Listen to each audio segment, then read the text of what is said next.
Hello, everybody. This is the Chocolate News Podcast. I'm your co-host, John Alexander Reese. And I'm your co-host, Morgan Angelique Owens. And if you didn't know, the Cincinnati Herald has been around since 1955 and is the leading African-American owned newspaper in the greater Cincinnati area and northern Kentucky area. And today we have with us our digital correspondent, Andria Carter. How's it going, Andria? Fine, John. How are you? I'm doing fantastic. And today we have a special guest, Dani Isaacsohn, CEO of Cohear. But before we talk to Dani, we'll head into some chocolate news. So, Andrea, what's the chocolate news of the week? Well, John, it has been an interesting week, just coming off a high of where the judge, Ketanji Jackson Brown, has been confirmed as our first Black female Supreme Court justice. She now can become Associate Justice. And she'll be joining the Supreme Court, I believe, sometime this summer when Justice Stephen Breyer steps down. I think he wants to finish out this season of the court, and then she will start this summer, get acclimated, and then she'll be hearing cases starting in the fall when they open their session in next October. So woohoo about Ketanji Jackson Brown. I know we're seeing all kinds of things all over the web. A couple years ago, a t-shirt came out called The Supremes with all the white female justices. Well, now the new version of that shirt is out and they've added Ketanji Jackson Brown's face to it.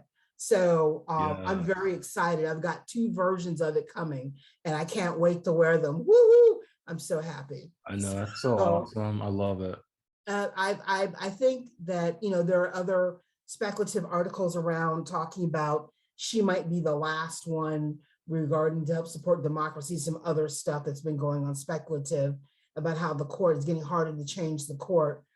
But I think that karma's going to win on this one. So we'll just have to see what happens. And you never know, she could always persuade some people to go a different way. So you just don't know what's going to happen when she gets on the bench. So I'm looking forward to that. Oh, yes, most definitely. The next one is Tiger Woods. After, he had been recuperating from that crash over 14 months ago and everything, he returned to the Masters. It was no fairy tale ending for him. He didn't win. He came in seventh. He shot a pretty good game for just being back on the scene. He gave everyone a run for their money. But in the end, a younger whippersnapper beat him to it. But the fact that he was on the field, people were applauding him. People were going like, where's Tiger? Where's Tiger? He is the Jack Nicholson of our age. And I think that's fantastic. I think he's going to still have some high influence in the game for some time to come. And I think we're going to see some good things from Tiger going down the road. So I'm very happy to see him back on the green, shooting, and I should say not shooting, but putting is the term. Yeah. I think we're just going to see some exciting things down the road as he gets back on the tour circuit and he gets out there again. So I'm just glad Tiger was able to come back because that was a brutal car accident. So, there were some people who weren't expecting him to come back. So that just shows that, he's still got some fight left in him. Well, I expect him to come back, but I thought he'd go instantly on the senior circuit, not come back to the Masters. Gotcha. But obviously he's surprised everybody. He's worked hard. And I think we sort of had an inkling that his inspiration was his son, because he played with his son earlier in the year at another father-son tournament. And I think that he's got to stick in it because he's grooming his kid to take a spot, so to speak.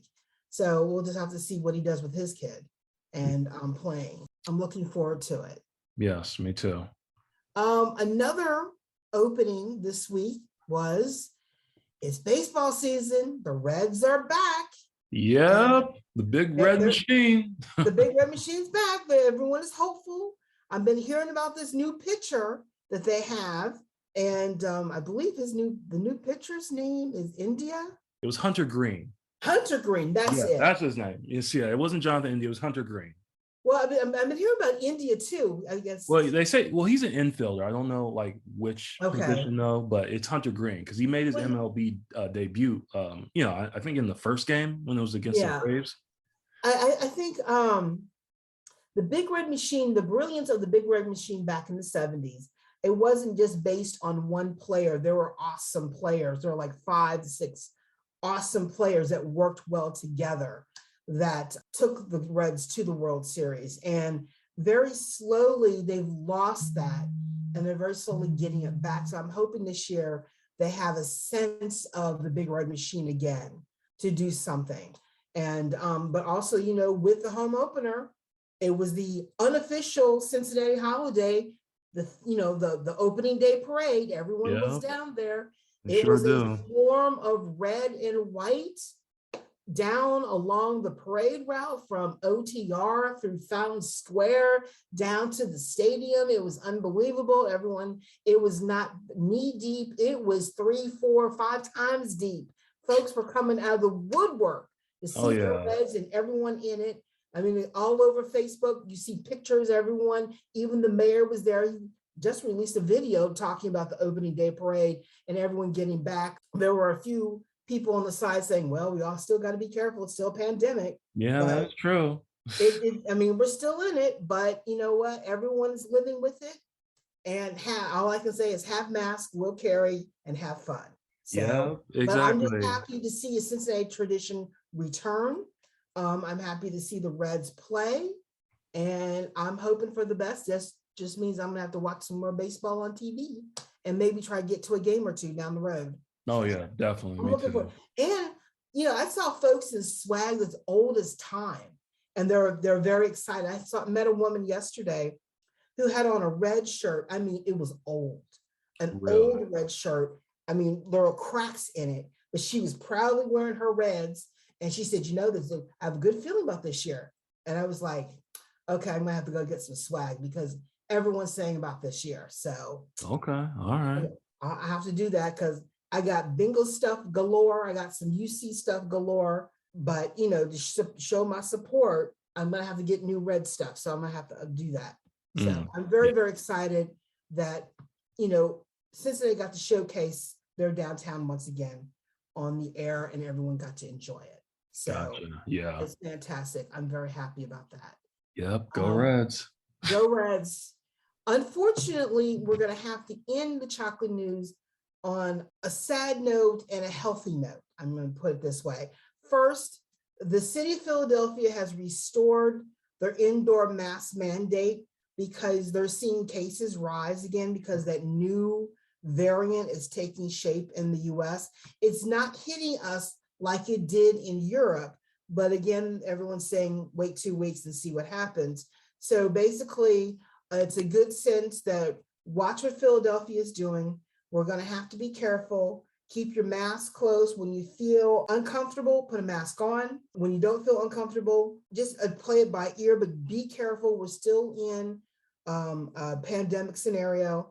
I would say if you're eligible for the second booster, go ahead and get that second booster just to be on the safe side. If you haven't gotten vaccinated at all, go ahead and do it just because you will be healthier and be on the safe side of that and go from there. I mean, it's just unfortunate. And also the CDC, I will let you know that the CDC just came out with an announcement. They're extending the time on all public transportation, including airlines, that you must wear a mask.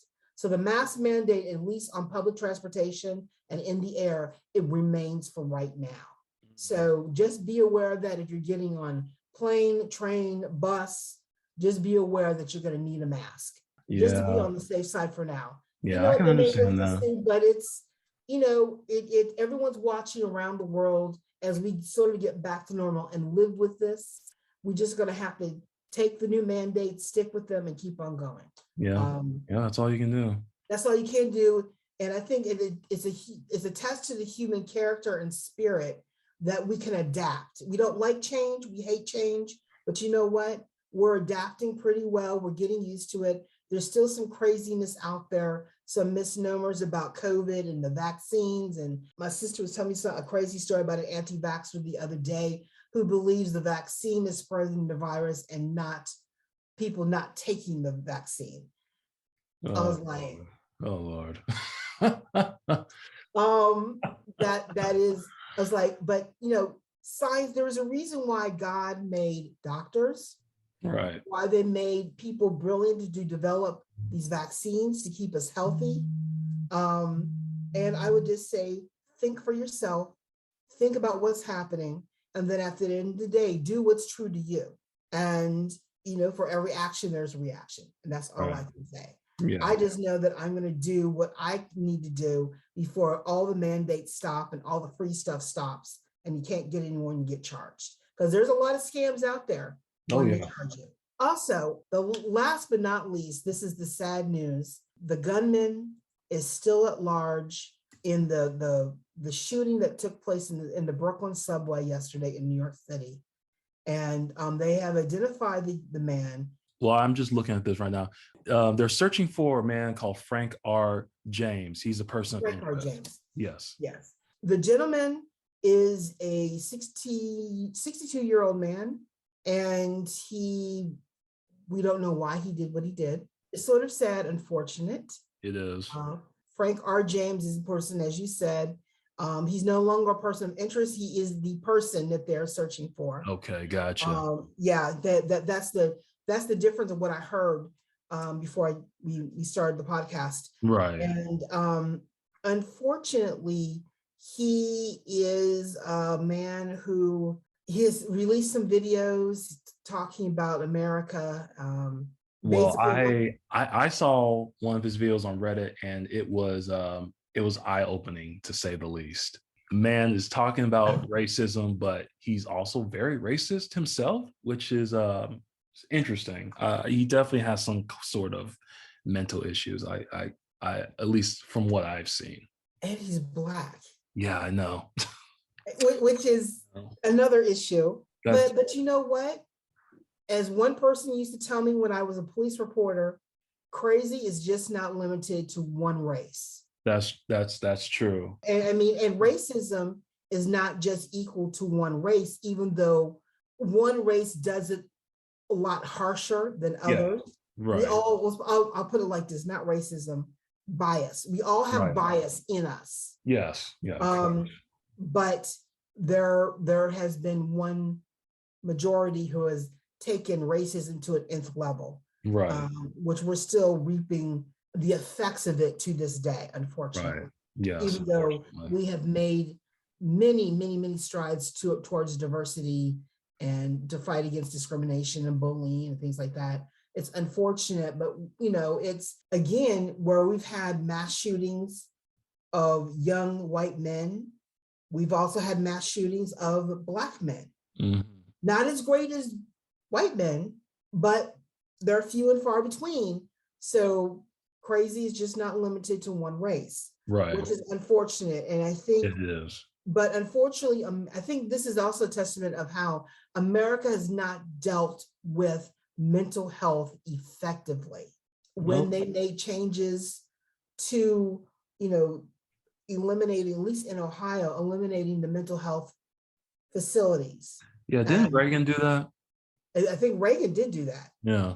And so, that has left a number of people out there searching for facilities, searching for help. We do have some great social services out there that are helping the mental health community and those who are suffering from mental health. But I think these last, 4 or 5 years or so, we are suffering I think as a whole, the society is suffering from emotional PTSD, political PTSD, environmental PTSD, racism PTSD. And we've had layers and layers and layers and layers of PTSD that we're all dealing with it in our own individual different ways. And I think this man, for whatever reason, he has not dealt with it well. And unfortunately is taken out in Brooklyn in the subway. And I have to say, I've ridden New York subway. And I've always felt safe on the subway. There are some crazy things that can happen on the subway. Yeah. But I always was able to hop on, get where I was going, and get off and be happy. So I think it's a one-off that it's a shame that this is occurring. But I think we have to be careful about, we don't know what's going to trigger someone to do something like this. Right. And I think it's just a testament to that we need to watch ourselves and watch what triggers us to an emotional state. Or that if someone points out to you, Andrew, I don't think is there something wrong? Do you need some help? If someone says that to you, take that as a suggestion of that you're showcasing something that people are detecting. Then sometimes people don't pick up on these signals. That's another thing. But I would just say if everyone takes care of themselves and watch what triggers you and your emotional state, will be a safer world and a happier place to be. So unfortunately, we will keep you all updated on this as the manhunt continues. And stick with the Cincinnati Herald. We'll be updating both through the newsletter and the blog and our website about this. And Chocolate News is going to stay abreast of it. And I would just say, everyone take care of you, and we will keep you informed. And that's it for Chocolate News today. Okay. Thank you, Andrea. Thank you. And today we have our special guest, founder and CEO of Cohear, Dani Isaacsohn, who is also running for state representative. How's it going, Dani? It is going well. It's good to hear your voice again, John. It's been a long time. Thanks for having me. It has been a long time. It seems like 2007 was just yesterday, and then boom, we're in 2022. But let's move on, folks. If you don't know, I went to Walnut Hills High School with Dani, and he has gone on to achieve some great things. And it is a pleasure to have him with us on our podcast today. The pleasure is mine. It's good to be here. No, thank you very much. So let me ask you, what is Cohear? So Cohear is a community engagement and strategy company. And basically what that means is that we do work based on the principle that people who live the issues every day are experts. And so if you ride the bus every day, if you're a kid getting bullied at school, if you're a parent worried about paying the rent, you're an expert on that issue. And the everyday experts need to be at the table with policymakers and decision makers to shape better policy. And so the work Cohear does is bring together the everyday experts and the policymakers and decision makers on issues. So we do that with Children's Hospital. We do it with the waterworks, to the Cincinnati Public, to Metro, all trying to connect those leaders to the everyday experts in the communities they're serving. So that's the work we do. That sounds like some very worthwhile work. How have the results been so far with that? I am very grateful at how amazing it's been to do this work for the last 5 years. So we run, so everyone I mentioned, those have been either ongoing or previous partners. We've done a lot of work helping to put together the first regional housing plan, Housing Our Future, a couple of years ago. We have maintained a bus rider advisory council for the CEO of Metro for the last 3 years. We do a huge amount of parent and student engagement for the superintendent's office at Cincinnati Public, and did a lot of work with health departments around vaccine hesitancy during the pandemic, and just finished up a big project with the Cincinnati Art Museum, looking at how they can be a force of racial reconciliation and inclusion in the city. So the work really spans the gamut, but because of the engagement work and because of the insights of the everyday experts, we've seen Metro make major impactful changes to both how they train operators, to what they focus on as they expand their bus routes. And Cincinnati Public has updated their anti-bullying policies all the way to making shifts in the curriculum to be more racially inclusive. The Cincinnati and Columbus health departments both took a lot of our insights from the everyday experts into their COVID vaccine strategies. So we've, in a lot of different areas, seen some really cool progress from the work we've been grateful to get to do. Yeah, it definitely sounds fascinating, because I was looking on your guys' website and you guys work with some pretty big clients like Duke Energy, Cincy State, like you said, Cincy Public Schools, Mercy Health, the city of Cincinnati, Cincinnati's Children. So that's really impressive to get all those clients in your first 5 years of existence. Thanks. Yeah, the Mercy one is actually a great example. So Bon Secours Mercy Health is one of the largest health systems in the country. It happens to be based in Cincinnati. And they wanted to get more involved in how they could play a positive role in housing in their home neighborhoods, which are Bond Hill and Roselawn. But they're a health system, right? They don't have a community organizing division.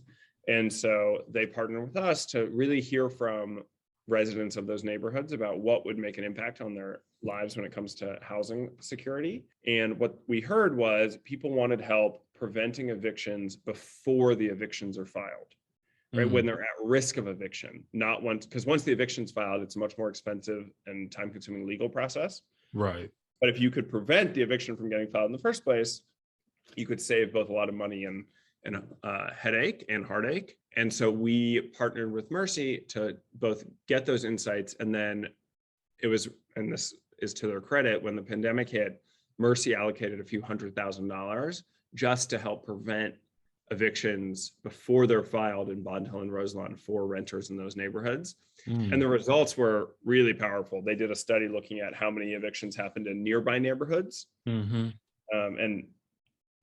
I apologize if I'm getting this somewhat. I think the details are right here that it brought down evictions by about 30% in those neighborhoods. Oh, wow. So it's work like that where, health systems are really good at treating patients, but there's, maybe some other type of engagement and learning that they could use some help with. And that's where we try and come in. Yeah, definitely. You guys are doing some great work. It's truly spectacular. Now, let me ask you this. As we're approaching, we're in the third year of this COVID pandemic. How did that affect you as a small business owner? And and how did it affect your business in general? Most of our work takes place through in-person, either focus groups or community advisory boards, where we do a unique type of focus group where people, the everyday experts, are meeting directly with decision makers, the CFO of the hospital, the head of waterworks, the CEO of Metro, the assistant superintendent. And so when the pandemic first started, I was terrified because I thought, oh my God, we have an in-person focus group company. Right. What are we going to do? Yeah. And I have been very, very pleasantly surprised that we were able to transition to Zoom pretty effectively. I mean, we've done more than 160 Zoom focus groups in the last 2 years. And people are just as insightful. We're able to do it changes the nature of the community organizing, but we're still able to get everyday experts to participate. We did a project with Nationwide Children's Hospital in Columbus recently, where we were talking to young people whose lives had been affected by the criminal justice system and incarceration. And we had 2 young people join from their track meet. They joined the Zoom meeting. Oh, right. Wow. So in some ways, it's actually allowed us to expand the organizing reach. So we've tried to adjust, but we recently started doing our first in-person focus groups again, and it's been really nice to see people. Oh yeah, definitely. Cohear sounds like a great organization, and I hope you guys continue to keep up the great work. Thank you. I appreciate that. Yeah, me too. And I love the work, but maybe one of the best parts is that it's a truly awesome team that we've got. And so feel very lucky to get to work with them and to do this work. Now, let me ask you about your political ambitions, because right now you are running for state representative, right? That is correct. Now, maybe you can tell me about, before I ask you about that, why do you want to get into politics in general? And have you always wanted to get into politics? So I went to law school, and I would say since law school, I've been interested in this as a form, this path as a form of public service. In particular, the work at Cohear and the issues that sort of come to the surface when people describe what would make their lives meaningfully better, from childcare to direct home health care for seniors so they can age in their homes, right, to keeping communities safe by investing in kids outside of the classroom, both their mental health care, but also just sports and music and other activities. Those issues fundamentally are state policy and state investment issues. And then I think on a deeper level, the work at Cohear is about the mission of changing the culture of decision making by listening and learning from the everyday experts, that we need that culture of listening and empowerment.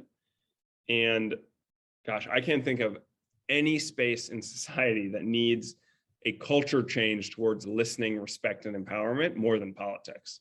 And so for me now, it's how do we bring that same mission to the political sphere and to elected office and to the state legislature. So maybe you can tell us more about the Ohio redistricting maps. So what's going on with that exactly? It is a mess. I've heard, but Put it in layman's terms for us, please. I'll do my best. Okay. There is a 7-member redistricting commission that consists of elected officials. It's at the moment 5 Republicans, 2 Democrats. So it's a Republican-controlled commission, and their job is every 10 years after the census comes out to draw new state and federal legislative districts. And for the first time, because of a constitutional amendment that passed a few years ago statewide, there's a requirement that the state legislative districts are roughly proportional to the partisan makeup of the state. So the Supreme Court has ruled that that's about 54% Republican, 46% Democratic. So what they're looking for in the maps are maps that would generally produce about 54% Republicans in the legislature and about 46% Democrats. And over the last 5 months, the redistricting commission run by 5 Republicans has produced draft maps that have been closer to 62-38, 60-40. And the Supreme Court has said these do not meet the partisan proportionality requirement of the Constitution. They're unconstitutional, and they've invalidated them on those grounds. And so that process has now happened multiple times, to the point where the legislative elections are not able to be on the May 3rd primary ballot because we don't have districts yet. So there will need to be 2 primaries probably. The second one just for state legislative races, probably August 2nd. But now it's at the point where the 6th Circuit Federal Court is probably going to have to step in because the redistricting commission has not been able to pass constitutional maps. Now there's some conjecture there as to what ultimately will happen, but the 6th Circuit a few weeks ago did say that they will give the process until April 20th, but by April 20th, they will step in and determine both the maps and the primary date. So we're getting pretty close. Ooh, yeah, sounds frustrating. It's pretty scary, the idea of having legislators move their own election. That is not something that we should take lightly or consider normal. Yeah, the GOP sounds like it's a real fun place right now. But let me ask you about the GOP. What are your thoughts on the GOP right now? I don't want to paint with too broad a brush, but if anyone turns on the TV at the moment for the Ohio Senate primary, you see a million ads. Yes. And it certainly seems like a race to the bottom in terms of who can project more loyalty to the former president. Right. Including embracing the big lie that he won the last election. Right. So I think it's a pretty scary time in terms of how extreme the party has become, but I don't think that necessarily represents all of the, GOP voters. Right, of course. But I do think that's what we're seeing with their elected officials. Yeah. Do you think Ohio will ever, return to be a purple state? Because, right now it's pretty much a red state. Do you think it will become a swing state again? Because from what I'm seeing right now, it looks like we're going to be a red state for a while. I do think so. I think it requires a shift in strategy and a shift in thinking to be more along the lines of what we've seen in Texas and Georgia and North Carolina and some of these other states, which is how do we grow the Democratic Party by bringing new people in and by energizing the people we've already got. And that is, turning out a base that is only 46 or 47% is different than growing the base to be 52 or 53%. Right. And to do the work of growing the base, you got to go to neighborhoods we don't normally go to. We have to register voters that, are younger and have lower, are not as likely to turn out. We need to go to apartment buildings that we don't often go to. We got to just try persuading people to vote for us. And to me, the big lesson, and this is a lesson I take from the work at Cohear, is that the challenge for Democrats, and therefore the opportunity for Democrats, is how do we make voters feel listened to, respected, empowered? Right. Because the second we make people feel like we're patronizing them or talking down to them, we lose them. And so it really does become about listening and engagement and learning. It's a way of respecting and empowering voters. And it's then people I think will be receptive to our plans. And I do think we have much better plans and policies. Right. But first we have to do the hard work of meeting people where they are and actually engaging with them. My main thing is because, what I'm getting from younger voters is 2 things. One is just apathy for, voting in general, and the other is like misinformation, because we all know social media is rampant with misinformation and everything, and that may cause people to spread even more information, and it's just all a big mess. Like, how do you fight that? How do you fight like apathy, for voting, and then just battle misinformation in general? Great question. And I think it's the fundamental one. So, my favorite thing on the campaign recently has been going to talk to high school government and civics classes. Mm-hmm. And part of the reason it's my favorite thing to do is because I think you want campaigns, good campaigns, win or lose, are adding value to the world.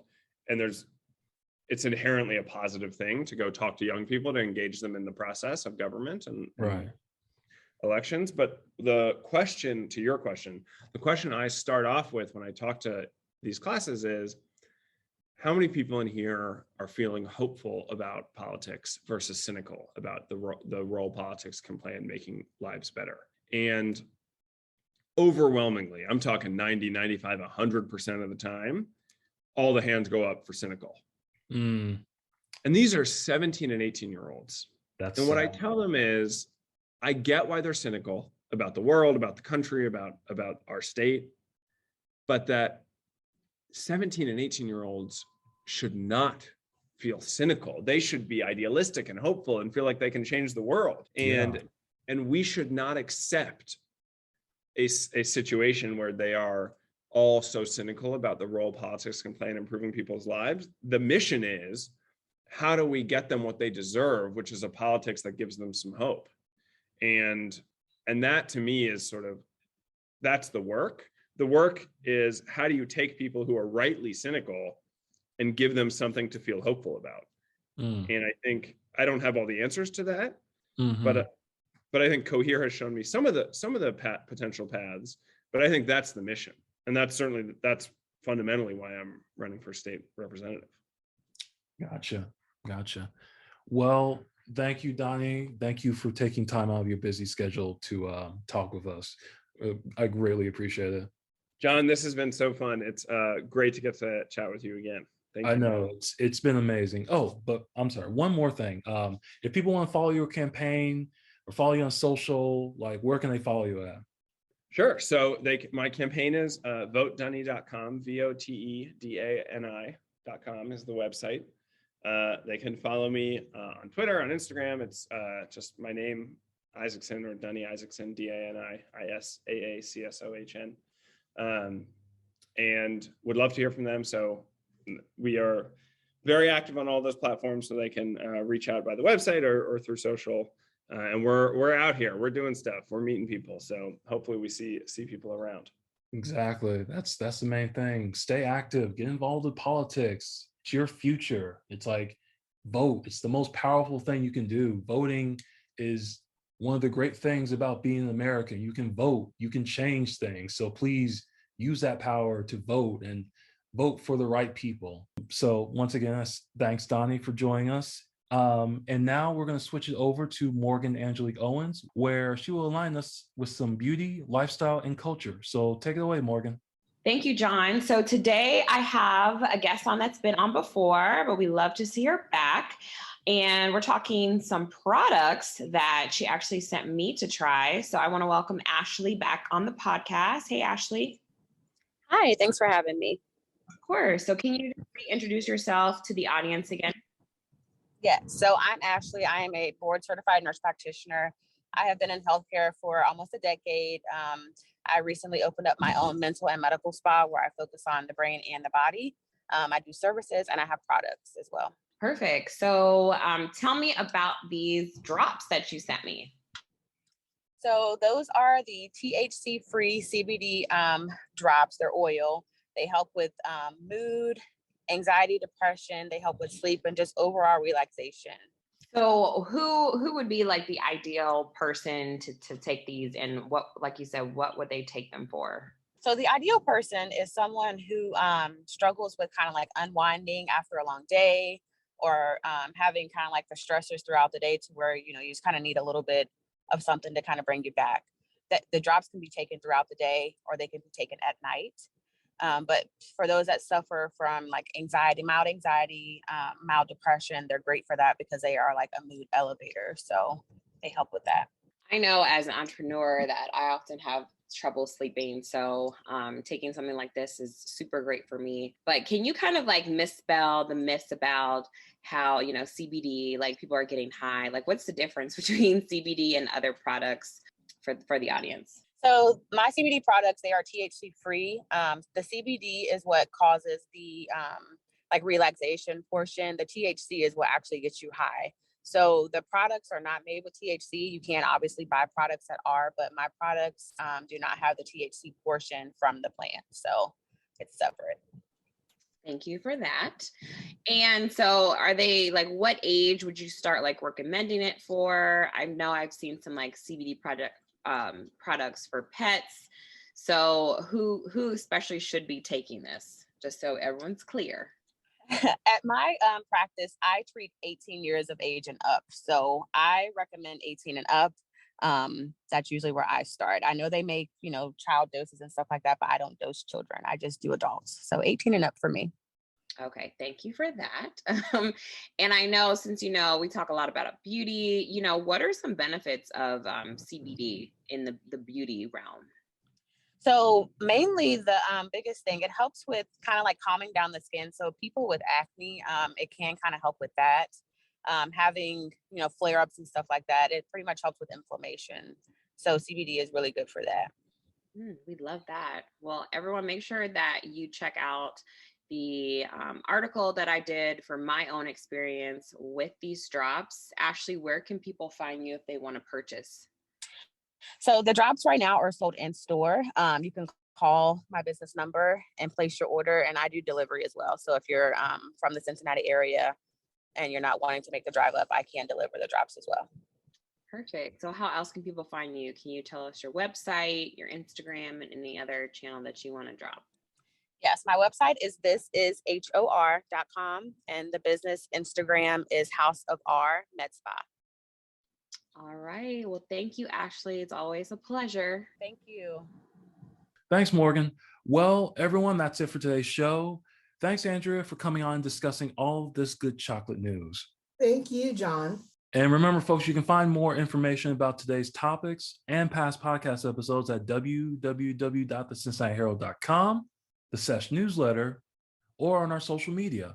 We're on Facebook, Twitter, Pinterest, Instagram, and LinkedIn. Plus, make sure to subscribe to our podcast on your favorite podcast app. Our podcast is on Apple, Spotify, iHeartRadio, the Facebook mobile app, YouTube, and Google Podcasts. I'm John Alexander Reese, and have a good day.